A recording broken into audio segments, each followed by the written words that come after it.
এত গরম, এই গরমে মেঘ করেছে, হঠাৎ করে মেঘে গরম করেছে আর বাতাসটা দিল আর এখন গায়ের মধ্যে ঠান্ডা ভাবটা লাগছে। এখন কত না আরাম লাগছে। গাছের পাতাগুলো দেখো কিরকম নাড়া দিচ্ছে, দেখো।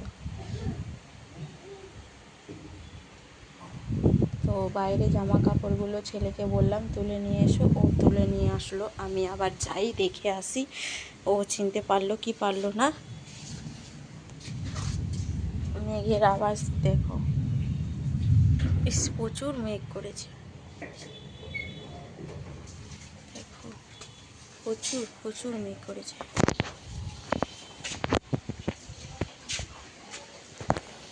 ধুমসা ঘন্টা মনে হয় করবে, মনে হয় মেঘের কি বাপরে খুব গরমটা দিয়েছে। আর এখন না আষাঢ় মাসটা, এখন রথযাত্রা আছে না, এখন পড়বেই।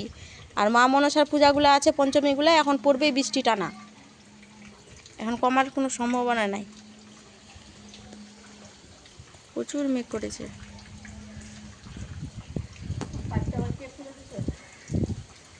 ওই তো যেটি খুলতে বললো খুলে দিয়েছে।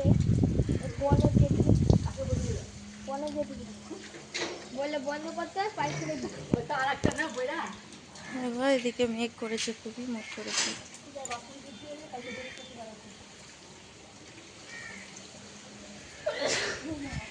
তাহলে খাসনি?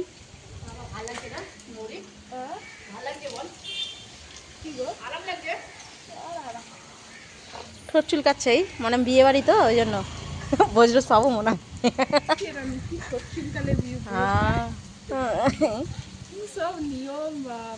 আমার ঠোঁট চুলকালে বিয়ে বাড়ি হয় নাকি, বিয়ে বাড়ি পাওয়া যায়।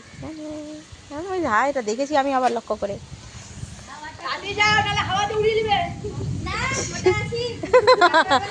পারবে না, ও তো তোলাতে পারবে না।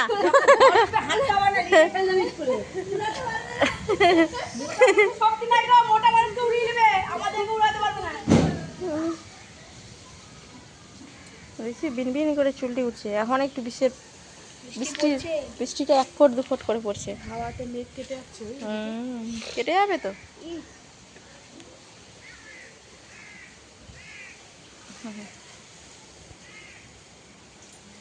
গরম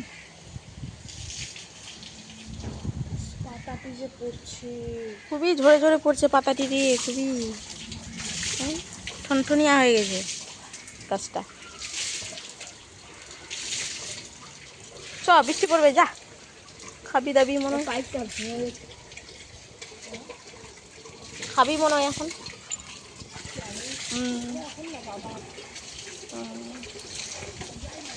দেখছি চুলটি টানলেই পড়ে যাচ্ছে। করতে দেখছি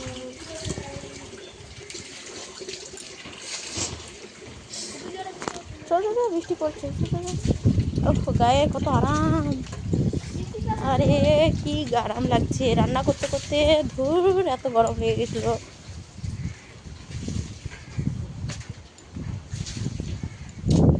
আয়, ও ফ্যানও চলছে। এই গেটে লাগা।